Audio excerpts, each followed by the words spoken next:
I would fight him. Yeah. How does it go? How does it go? You tell me. You tell me. Won't work on me. You know. We'll see. That's what they all say, but somehow I find the target every time.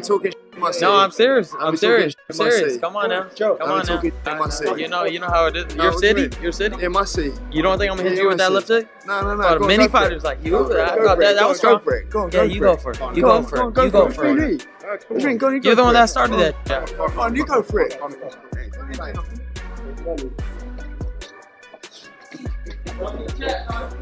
Ryan, before you go, can you just give us a reaction to that bit with Conor Benn? Classic Conor Benn. It's fun. You think you beat him? Yeah, of course. How does it end?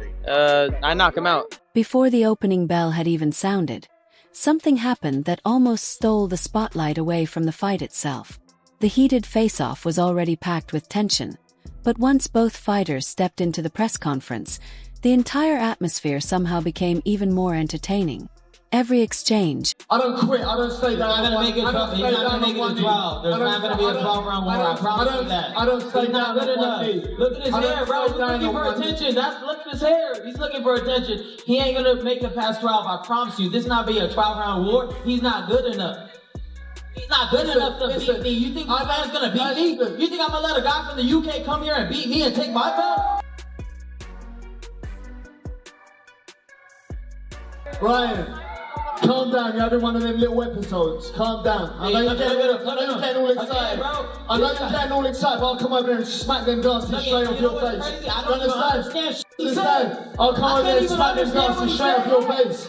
That's what I'll do. Sitting there. You won't do shit. I promise you won't do shit. I promise you won't do shit. Conor Benn walked onto that stage with one clear objective in mind: get inside Ryan Garcia's head before fight night ever arrived.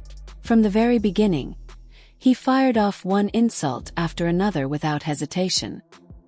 He mocked Ryan's personality, compared him to a spoiled superstar, cracked jokes about his hairstyle, dismissed him as nothing more than a Who want to do Yeah, who want to do Who want to do Cool. Once I smash you up, and make you quit. Once I smash you up and make you quit. Yeah, why? Make you quit. Hey, you won't make it a fight. Your dad knows you won't make it a fight. Your dad knows you won't make it a fight. You quit. You have no heart. Alright, you're not Mexican, bro. You're not Mexican, bro. You ain't got the heart. Make it a bet. Yo tengo un huevo más grande que tú, cabrón. Make it a bet. Me la pelas, pendejo, me la pelas. Make it a bet. ¿Qué vas a hacer tú, cabrón? ¿Qué vas a hacer? ¿Hacer algo? Es que tú no hablas conmigo para Londres, pendejo. Pendejo, hablar conmigo para Londres, tú ya lo sabes. I'm getting to Benn's credit. He delivered every insult with complete confidence and incredible composure, almost as though he had rehearsed every single line before stepping in front of the cameras. But Ryan Garcia refused to give him the reaction he was desperately looking for. Instead of losing his cool, Ryan fired back with clever responses of his own. It don't really make no difference to me what he does. Ultimately, I can't wait to put my fist up through his head, through his skull, September 12th. That's it. He can talk and throw his toys out the pram and have his little flare-ups, his tantrum things that he does. It don't make no difference to me. I've dealt with weirder. Ryan, what exactly are you drinking over there? All black coffee. What do you think of Conor Benn? Obviously, he's had some accusations of being maybe inconsistent with his performances, had those great fights with Eubank. What do you think of him as an opponent? I mean, if I look at his career, he's only fought guys that are on the way out. He's never fought a young, hungry, talented fighter. This is actually his first time ever doing it. So we're gonna see what he has. He's rushed into this position. So we're gonna show him that what happens when you rush into something you're not ready for. One of the funniest moments of the entire press conference came when Conor Benn repeatedly told Ryan Garcia to stay calm, even though Benn himself sounded like the most fired-up man in the entire room. The irony was impossible to ignore, and it perfectly summed up the energy between them. Ryan quickly seized the opportunity to fire back, shifting the conversation toward Benn's career. No, I mean, listen, I take you with the picture, so I couldn't care less what he says. No, I mean, it really don't bother me. He talks a lot of talk, but ultimately he's getting that title, claiming that #1 spot. He says this has been rushed. It's been 10 years in the making. You know, he got his ass handed to him by Rolly, and then magically got a world title shot. I'm coming off the back of Fight of the Year up at middleweight, avenging my loss. Almost got beat up by Regis Progress. His face was squished by Regis Progress. Wasted no time responding, insisting that Ryan Garcia was the one benefiting from favorable opportunities after suffering his defeat to Rolando Romero. He confidently claimed that he had just come off the biggest and most important victory of his entire professional career, giving him every reason to believe his momentum was stronger than ever. Ryan then moved the discussion beyond simple trash talk and raised a genuine boxing concern. He questioned whether Benn could safely and effectively make the one. He's having another tantrum. This is what he does, he has another tantrum. Keep talking, bro. Like I said, you're going to get knocked out under five. You're going to get knocked out under five. He got a WBC World title shot. Hey, Turkey, and I'm here to take it off him. That's it. And that's what I'm here to do. Hey, Turkey, thank you for this opportunity. I'm going to knock him out 5 and below. A shout out, Turkey. Despite all the insults, interruptions, heated exchanges, and non-stop verbal battles, neither fighter showed even the slightest sign of backing down. Conor Benn remains completely convinced that his relentless pressure, physical strength, and aggressive style will eventually wear Ryan Garcia down over the course of the fight.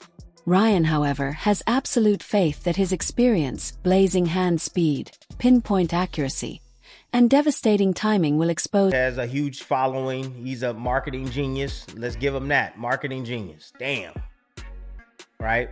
10 million plus social media fans. Okay? And he's able to get himself in positions where other fighters can't get in those positions because of his following and notoriety. The same thing can be said about a guy like Conor Benn, who is... Those fiery exchanges dominated the headlines, but Conor Benn's separate interview revealed a completely different side of his mentality.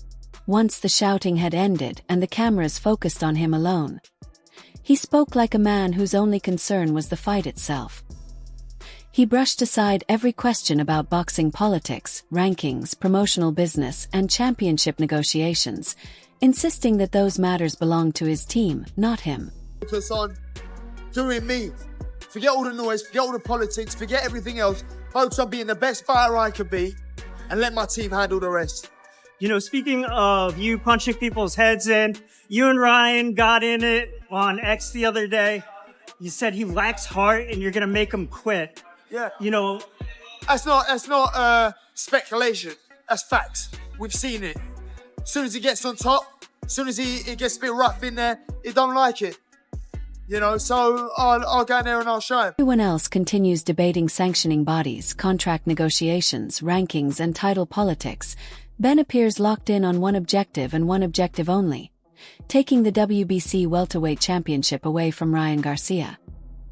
He once again repeated his belief that Garcia struggles whenever fights become truly physical, confidently predicting that non-stop pressure and relentless aggression will eventually break him down.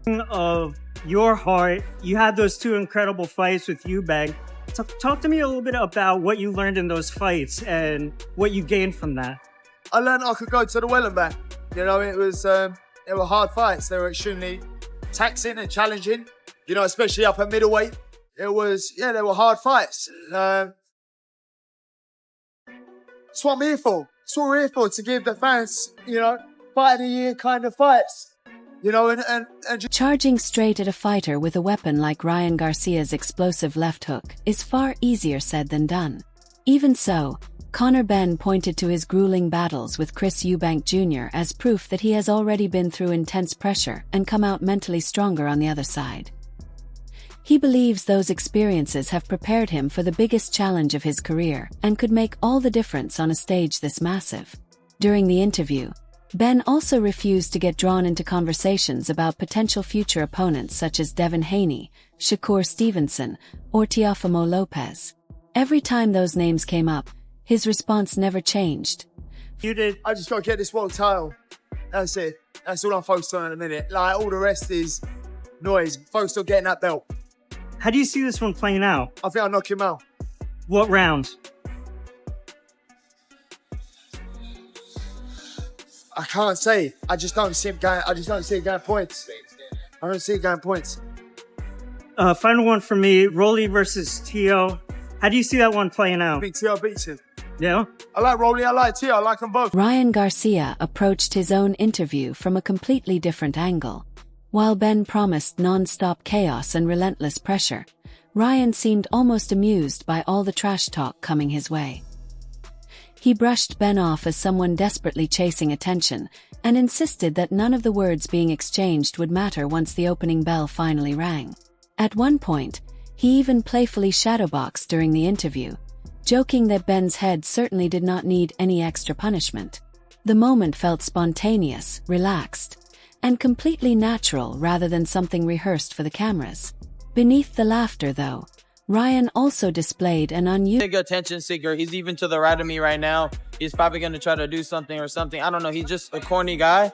I'm not too worried about him because in the ring, I already know my skills are that much better than him. He could do anything. He could push me. He could try to slap me. I'm just too quick from him, too clean from him. He's not going to beat me. That's it. He just told me that he's going to make you quit during the fight. That's great. What are your thoughts on that? Please, make me quit. Make me quit. Please try. Because every time you come in, bow, bow, bow, bow. I'm like, damn, how many times am I going to hit you? Bow. Bro, take it easy. He's already ugly. I don't want that He's smoke. already ugly. Garcia also made it crystal clear that he has little interest in revisiting a fight with Devin Haney anytime soon. He confidently insisted that Haney has no real desire to face him again, dismissed the criticism coming his way, and even hinted that legal action could be taken if necessary. Whether fans agree with his position or not, Ryan's full attention appears locked on September 12th and nothing beyond it.